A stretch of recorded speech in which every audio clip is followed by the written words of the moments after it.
Dewan sekalian, salam persidangan saya ucapkan. Usul pada hari ini masih sama pada hari ini, iaitu peperiksaan sudah tidak relevan. Tuan yang dipertua pada hari ini, kami pihak kerajaan dan membawakan usul ini dengan konseptual di pihak kami kerajaan, iaitu peperiksaan sudah tidak relevan apabila ia hanya melibatkan penilaian yang berhormat secara bertulis dan teori. Kenapa kami kata begitu? Kerana penilaian bertulis dan secara teori ini tidak boleh menilai tahap intelek, kebolehupayaan dan daya saing secara holistik. Kayu ukur holistik kami di sini, kami katakan sebagai individu yang menduduki peperiksaan ini hanyalah individu yang sekadar bergantung kepada teori yang dipelajari atas rasional.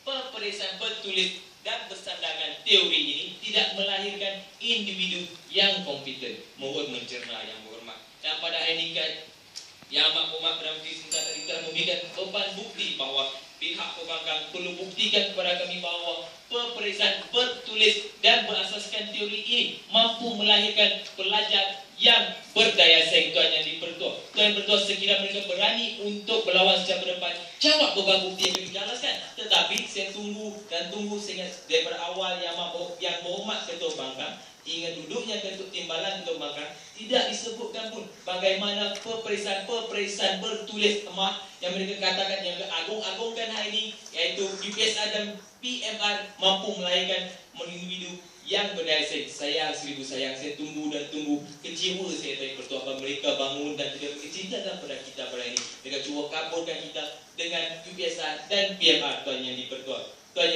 kita lihat apa selaku ketiga di meja kerajaan pada ini, saya akan melakukan tugas yang lazim, iaitu menilai kembali dan analisis kembali penghujaan Ketua Pembangkang dan timbalan Ketua Pembangkang pada hari ini. Tuan yang dipertua, yang pertama kita lihat kepada usul pada hari ini. Usul pada hari ini, peperiksaan sudah tidak relevan, tetapi yang dibawakan oleh mereka peperiksaan awam, iaitu UPSR dan PMR sudah tidak relevan. Berlaku perubahan usul di situ, Tuan yang Pertua. Sedangkan kami katakan peperiksaan yang kami gariskan di sini adalah peperiksaan bertulis, Tuan yang Pertua. Itu yang kami bawakan, bahawa peperiksaan bertulis itu tidak relevan dan sudah tidak relevan atas kapasiti terdapat masalah dalam peperiksaan bertulis tersebut. Itu yang dibawakan.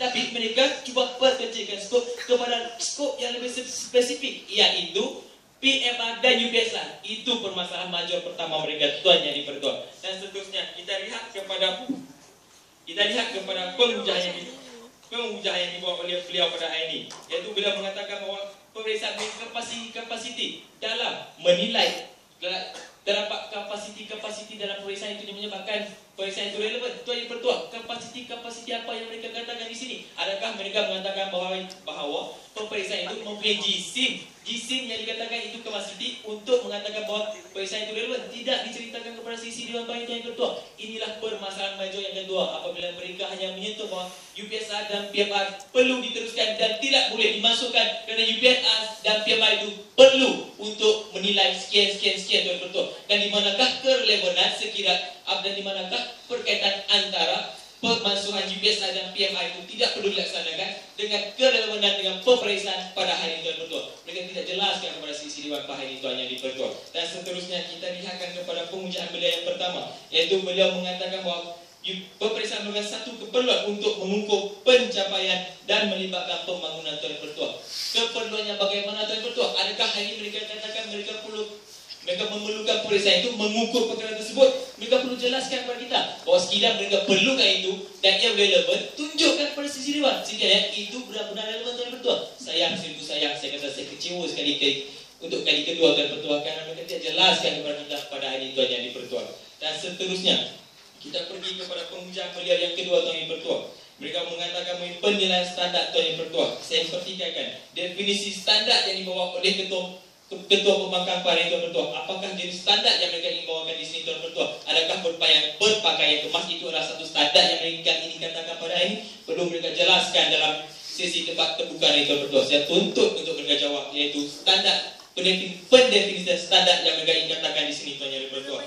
Saya terima soalan.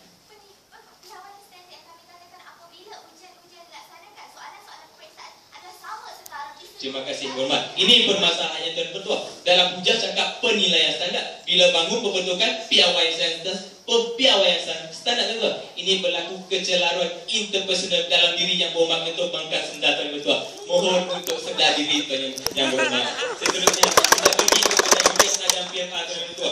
Beliau mengatakan pengasuhan UBS Adam PMR menjejaskan pendidikan standar ketua. Beliau perlu tunjukkan bagaimana ia menjejaskan UBS Adam PMR dan UBS itu menjejaskan standar pendidikan tertentu. Sekiranya menjejaskan, tunjukkan bagaimana ia tidak menjejaskan. Baru kita kata ia relevan itu. Tidak ditunjukkan. Beda orang yang mengatakan ia menjejaskan saja dan tidak mengatakan bagaimana ia sekiranya ia tidak masukkan dan ia membawa kepada kerelevanan periksaan perayaan tertentu. Tapi saya fikir mereka salah kerana mereka salah menafsir usul perayaan itu. Usul ini bukan peperiksaan awam ataupun UBS Adam PMR yang sudah relevan, tetapi tidak relevan, tetapi peperiksaan masih relevan. Dan kami bawakan perayaan ini peperiksaan bertulis. Peperiksaan bertulis, komponen dalam peperiksaan itu tuan yang pertua. Wah, yang sudah tidak relevan tuan-tuan. Kita pergi kepada penghujaan timbalan ketua pembangkang tuan pertua.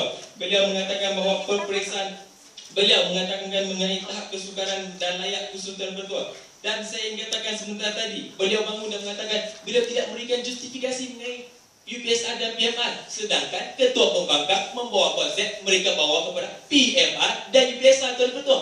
Maknanya ada perebutan kuasa di meja pembangkang itu tu. Nampaknya timbalan ketua pembangkang cuba nak jadi ketua pembangkang tetapi tidak berjaya. Dan bila bangun dengan usul dia sendiri tu. Itu permasalahan major yang saya dah cukup kelakar di sana. Mohon untuk perjelaskan anda punya tugas yang berhormat. Seterusnya beliau mengatakan bahawa guru relatif peperiksaan sekian periksaan tidak menjalankan akan menjejaskan guru relatif. Tuan yang ketua, bagaimana sekiranya peperiksaan tak menjalankan itu menjejaskan guru relatif dan bagaimana sekiranya dijalankan ia membantu guru relatif dan mengatakan ia masih relevan tuan-tuan, tidak ditunjukkan kepada kita para tuan pertua dan mereka mengatakan sekiranya tidak membawa teori akan jadi sistem mesin. Mereka tunjukkan pada hari ini iaitu sekiranya ada teori individu tidak jadi mesin. Itu yang kami katakan pada hari ini atas rasional kami iaitu peperiksaan bertulis itu berasaskan teori tidak melahirkan individu yang kompeten. Sekiranya ia mampu melahirkan berdasarkan teori ini mampu melahirkan individu yang kompeten, tunjukkan kepada kami. Kami tuntut daripada awal ketua pembangkang yang duduk di ketua pembangkang tiada pun satu penghujat menyentuh